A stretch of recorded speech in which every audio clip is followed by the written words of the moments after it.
Setelah berakhirnya pertarungan di desa Penempa Pedang, saat itu para Hashira tengah mengadakan rapat dadakan di bawah arahan Amane Ubuyashiki. Dalam pertemuan ini, selaku perwakilan dari suaminya, Amane menyampaikan bahwa pertempuran besar akan segera dimulai. Hal itu dikarenakan prioritas utama Muzan saat ini kemungkinan mengarah pada Nezuko, seorang iblis yang baru saja mampu menaklukkan matahari. Maka dari itu, demi bisa mencegah Kibutsuji Muzan, para pemburu iblis tentu membutuhkan kekuatan besar, salah satunya dengan mengaktifkan tanda pemburu iblis. Karena mau bagaimanapun, selama masa Sengoku, mereka yang hampir bisa membunuh Muzan hanyalah para pendekar yang memiliki tanda tersebut. Meski informasi mengenai tanda ini semakin pudar dimakan zaman, tapi satu hal yang pasti, ketika seseorang memperoleh tanda pemburu iblis, maka tanda itu akan menyebar ke orang lain seolah-olah beresonansi. Oleh karenanya, mengingat Tanjiro, Muichiro, dan Mitsuri sempat memunculkan tanda tersebut, Amane pun bertanya pada mereka tentang bagaimana cara membangkitkan tanda pemburu iblis. Seakan ingin menjawab pertanyaan itu, dengan nada yang pelan, Muichiro menjelaskan, tak ada yang pasti bagaimana caranya, tapi pada saat itu, ketika ingatan lamanya kembali, gejolak amarah dan emosinya seketika hilang kendali. Detak jantungnya melebihi 200 bpm, suhu tubuhnya terasa sangat panas, bahkan suhunya lebih dari 39 derajat. Muichiro menyimpulkan mungkin karena alasan inilah kenapa ada yang bisa memunculkan tanda dan ada yang tidak bisa. Jika mereka tidak memiliki tubuh fisik yang kuat, kemungkinan terburuk mereka hanya akan dihadapkan pada kematian. Setelah mendengar penjelasan dari Muichiro, tanpa ada keraguan sedikit pun, para Hashira kini sepakat untuk memulai pelatihan dalam memunculkan tanda pemburu iblis. Terkecuali satu orang, yaitu Giyu Tomioka. Tanpa memberi alasan yang jelas, dia tiba-tiba pergi meninggalkan mereka semua. Sementara itu, di tempat Tanjiro berada, di mana dia tengah dirawat di dalam markas pilar serangga, saat itu tengah menerima sebuah pedang baru. Terlihat pedang berkarat yang sebelumnya ditempa ulang Haganezuka saat ini telah menggunakan Tsuba milik Rengoku. Bilahnya memiliki kepekatan warna hitam yang berbeda disertai tulisan Metsu yang berarti kehancuran. Dikatakan oleh Haganezuka bahwa pedang ini sejatinya hanya ditunjukkan untuk menghancurkan iblis. Terbukti penempa pedang yang telah membuat pedang ini tidak meninggalkan petunjuk apapun tentang identitasnya selain tulisan Metsu. Kemudian tak lama setelahnya, tiba-tiba saja muncul Inosuke yang menerobos masuk ruangan. Sambil berteriak dengan penuh semangat, dia lalu memberitahu Tanjiro bahwa pelatihan besar para Hashira akan segera dimulai. Sedikit penjelasan, pelatihan Hashira merupakan sebuah pelatihan yang mewajibkan pemburu iblis untuk berlatih langsung dengan para Hashira. Hal ini sangat jarang terjadi karena memang biasanya para Hashira akan melatih penerusnya saja. Ditambah lagi, mereka juga memiliki tugasnya masing-masing seperti melindungi suatu daerah, mengumpulkan informasi tentang iblis, serta mengembangkan keahlian berpedang. Dan sekarang dalam pelatihan besar ini, pemburu iblis akan mendapat latihan berbeda dari masing-masing Hashira. Sesuai dengan keahliannya, Tengen Uzui akan melatih stamina dasar, Mitsuri Kanroji melatih kelenturan otot, Muichiro Tokito melatih kecepatan, Obanai Iguro melatih kemampuan berpedang, Sanemi melatih pukulan tanpa henti, serta Gyomei Himejima akan melatih penguatan otot. Sementara untuk Hashira serangga yaitu Shinobu Kocho, entah kenapa dia tidak ikut serta, tapi kemungkinan besar Shinobu tengah sibuk meneliti sesuatu untuk mempersiapkan pertempuran. Dan kini, sebelum dapat mengikuti pelatihan, Tanjiro lebih dulu dimintai Ubuyashiki untuk bertemu dengan Giyu Tomioka. Hal itu dimaksudkan agar Giyu mau ikut berlatih bersama para Hashira lain. Dari sana, sambil memulihkan kondisi tubuhnya, Tanjiro lalu bergegas menemui Giyu di sebuah gubuk. Berulang kali dia mencoba merayunya, tapi semua itu tidak membuahkan hasil. Giyu selalu menghindar seolah tak peduli pada ajakan Tanjiro. Hingga setelah 4 hari Tanjiro terus mengikutinya, Giyu pun mulai mengatakan keresahannya selama ini. Dia mengaku bahwa sebenarnya dirinya tak pernah lolos dari seleksi pemburu iblis. Hal itu dikarenakan pada waktu dulu ada seseorang yang rela mati demi menyelamatkan semua peserta. Dia bernama Sabito, pengguna nafas air berbakat sekaligus orang yang menjadi sahabat Giyu. Berdasarkan alasan itulah saat ini Giyu menganggap bahwa dirinya tak pantas untuk disejajarkan dengan Hashira lain. Baginya sekarang kematian adalah hal yang akan berguna untuk mengobati penyesalan di saat orang yang menurutnya pantas menjadi Hashira harus mati lebih dulu. Seolah tak ingin membiarkan Giyu larut dalam penyesalan, Tanjiro lalu berucap, meski Giyu merasa bersalah, tapi setidaknya kepercayaan yang selama ini Sabito berikan telah membuat Giyu berada di titik ini. Mendengar ucapan tersebut lantas membuat Giyu pun seketika tersentak. Dia teringat akan apa yang pernah diucapkan oleh Sabito jika kematian bukanlah alasan untuk lari. Ketika orang yang ingin dilindungi malah mati melindunginya, maka masa depan orang itu sampai kapanpun akan selalu berada di dalam dirinya. Seraya ingatan itu menyadarkan Giyu, dengan penuh tekad dia pun lalu mengiyakan ajakan Tanjiro untuk mengikuti pelatihan Hashira.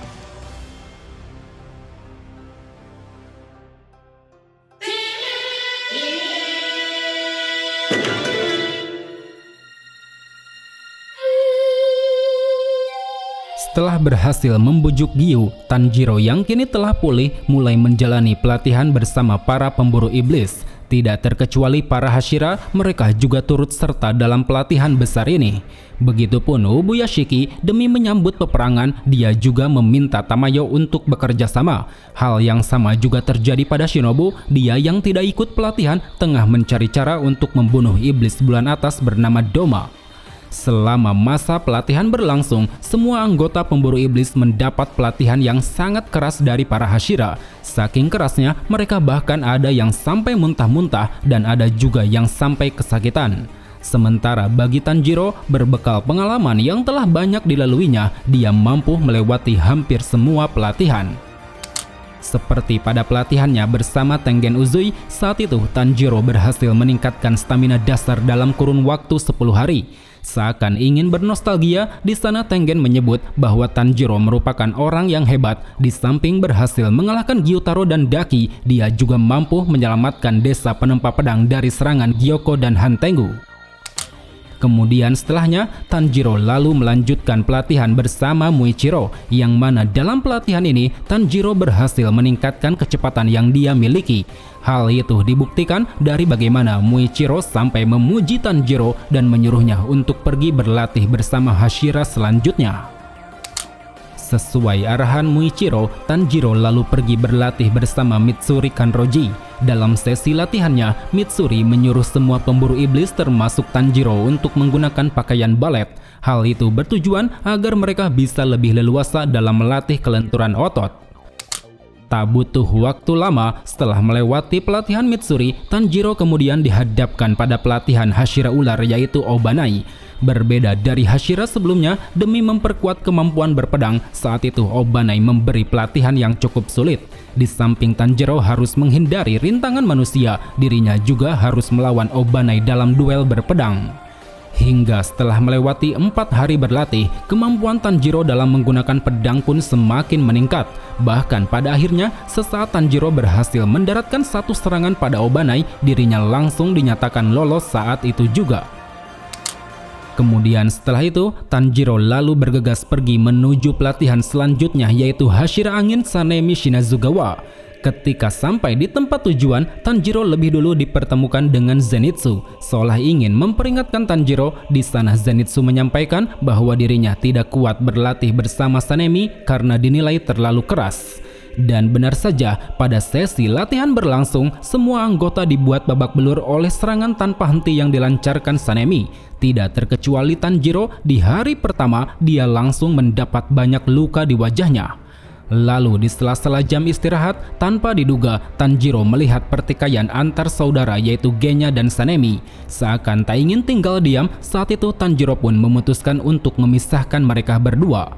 Alih-alih membuat kondisi mereda, tindakan yang dilakukan Tanjiro justru malah memancing amarah Sanemi. Dia yang tak bisa mengontrol emosinya langsung menyerang Tanjiro hingga menyebabkan keributan.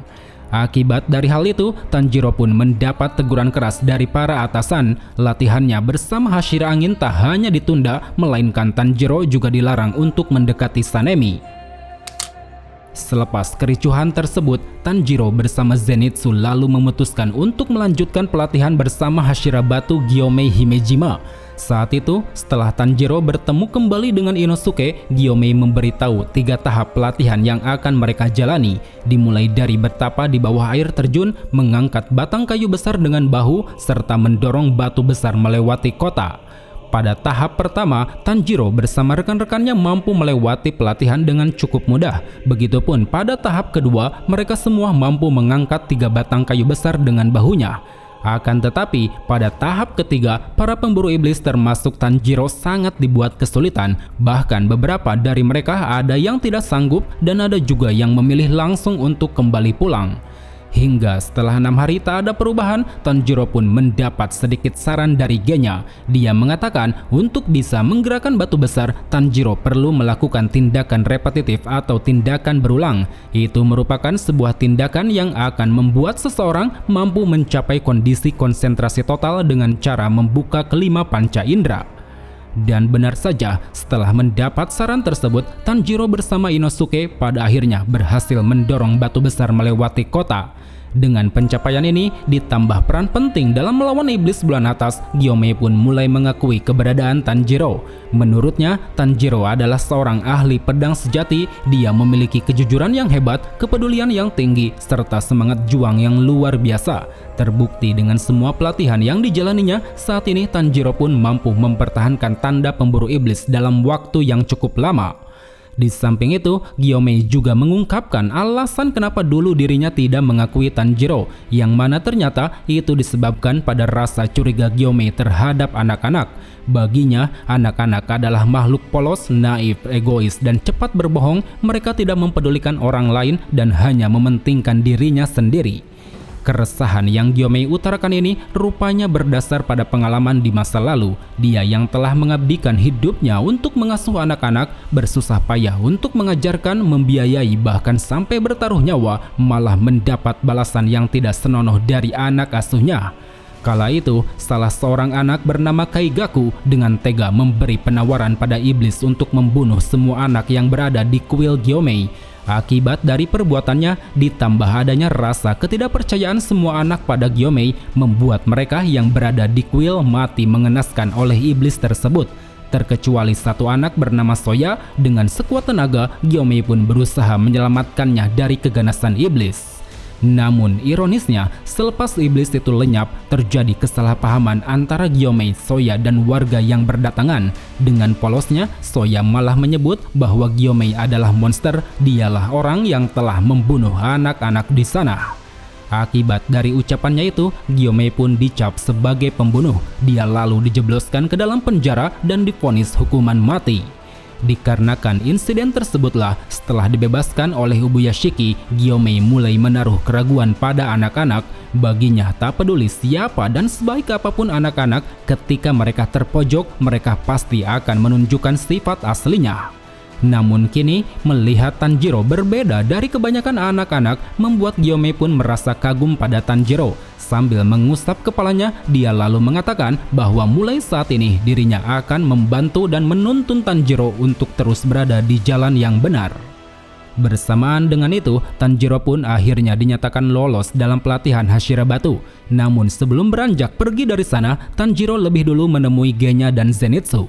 Pada pertemuannya dengan Genya, Tanjiro yang ingin menenangkan hatinya menyampaikan dua hal. Pertama, meski semua orang memandang dengan tatapan aneh, tapi pada dasarnya mereka semua sangat peduli pada apa yang dialami Genya. Kedua, kakaknya yaitu Sanemi pastinya memiliki alasan tersendiri kenapa dia selalu melarang Genya menjadi pemburu iblis.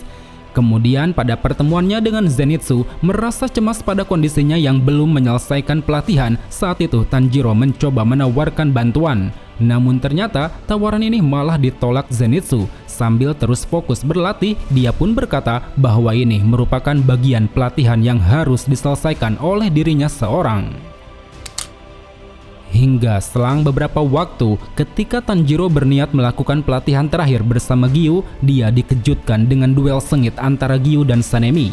Terlihat saat itu, dengan menggunakan pedang kayu, mereka berdua saling melancarkan serangan hingga membuat kedua pedangnya patah. Apa yang dilakukan Giyu dan Sanemi ini rupanya merupakan bentuk pelatihan dari para Hashira. Hal tersebut diungkap setelah Sanemi pergi. Di sana Giyu berkata bahwa semua Hashira juga diharuskan mengikuti pelatihan Hashira lain. Kemudian dari sini, entah bagaimana latihan Tanjiro bersama Giyu berlangsung, tapi kemungkinan besar Giyu akan mengajarkan ketenangan dalam bermain pedang. Mengingat selain Obanai, dia adalah salah satu Hashira paling unggul dari segi kemampuan berpedang.